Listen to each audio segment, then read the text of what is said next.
Hello, children. Welcome to the Vardhaman Heights International School. This is Jyoti Sharma, and today we are going to learn motion. Before we start our topic, let us take an example to understand basic thing. Suppose you are sitting in a train and your friend standing on platform.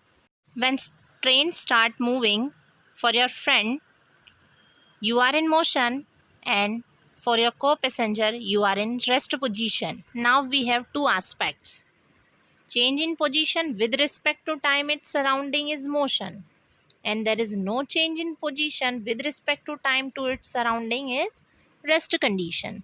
Thus we can say that motion is a property of an object in which object is changing its position with respect to time to its surrounding.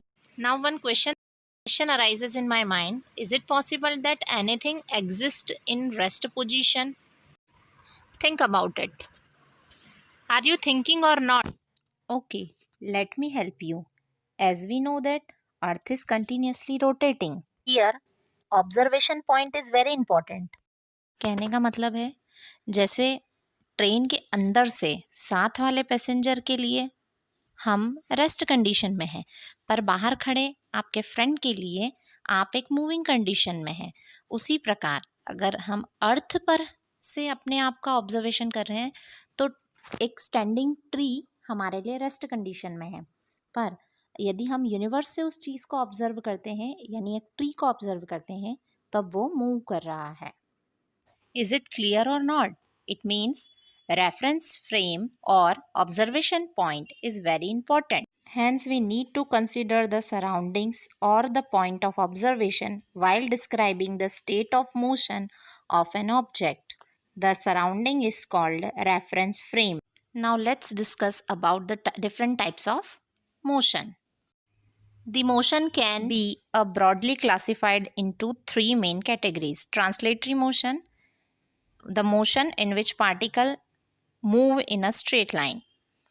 Rotational motion refers to the motion of a body around a fixed axis. And periodic motion refers to the motion that is repeated in a regular interval of time. You can note down the examples to pause the video.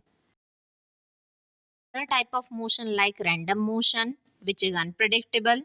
Uniform motion, in which a body covers equal distance along a straight line in regular intervals of time. Then this type of motion is said to be uniform. Non-uniform motion, in which body covers unequal distances in regular intervals of time. You can see the examples. Now let's talk about physical quantities. What is physical quantity? The answer is a physical quantity is any physical property that can be expressed in numbers. For example, time is a physical quantity as it can be expressed in numbers. But what about anger?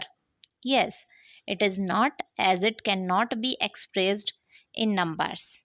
Quantities can be classified in two types: scalar quantities and vector quantities. The scalar quantity has only magnitude. It means number or numeric data. On the other hand, a vector quantity has both magnitude as well as direction. Example can be seen on the screen.